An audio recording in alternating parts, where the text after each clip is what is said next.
7வது ward councillor Congress தலைவருமான D காத்தராஜா பேசுகிறேன். இன்று பேரூராட்சியில் கூட்டம் நடந்தது. பேரூராட்சி கூட்டத்துக்கு தபால் கொடுத்ததே 30ஆம் தேதி டேட்டு போட்டு 4ஆம் தேதி நைட்டு 9 மணிக்கு கொண்டாந்து எங்கிட்ட கொடுத்துருக்காங்க. அது நான் இல்லாத நேரம் வீட்டில் கொடுத்துட்டு போயிருக்காங்க. இந்த தபாலை நாங்கள் படித்து பார்க்க கூட நேரம் இல்லாமல் கூட்டத்துக்கு வர வேண்டிய சூழ்நிலை. இதையும் தாண்டி தொண்டியுடைய அசாதாரண சூழ்நிலைக்கு இங்கே இருக்க பிரச்சனைகளுக்கும் காரணமான இந்த பேரூராட்சியுடைய நிலையை பேசுகிறதுக்கான எந்த விஷயத்தையும் காது செவி கொடுக்கக்கூடிய சூழ்நிலையும் அவங்க இல்லை.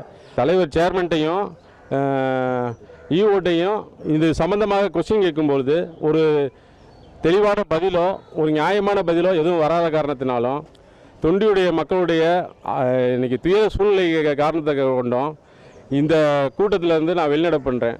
இதே நேரத்தில் இந்த 6வது வார்டு கவுன்சிலர் சையத் அப்தாயிர், 7வது வார்டு கவுன்சிலர் நான், 14வது வார்டு கவுன்சிலர் சமீமா அக்கா அவங்க, 9வது வார்டு சல்மா அவங்க 14வது வார்டு பானக்கா உள்பட பெரியசாமி உள்பட நாங்கள் எங்களுடைய பதவிகளில் இந்த தொண்டி பொதுமக்களுக்கு எங்களால் சேவை செய்ய முடியாத காரணத்தை மையமாக வைத்து தொண்டியுடைய பேரூராட்சி நிர்வாகத்தை கண்டித்தோம்.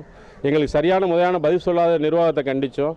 எங்களுடைய கவுன்சிலர் பதவியை ராஜினாமா செய்ய முன் வந்திருக்கிறோம். இது கூடிய விரைவில் இன்னொரு கலெக்டரை பார்த்து நாங்கள் அந்த ராஜினாமா தபாலை கொடுக்க ரெடியாகிட்டு இருக்கோம்.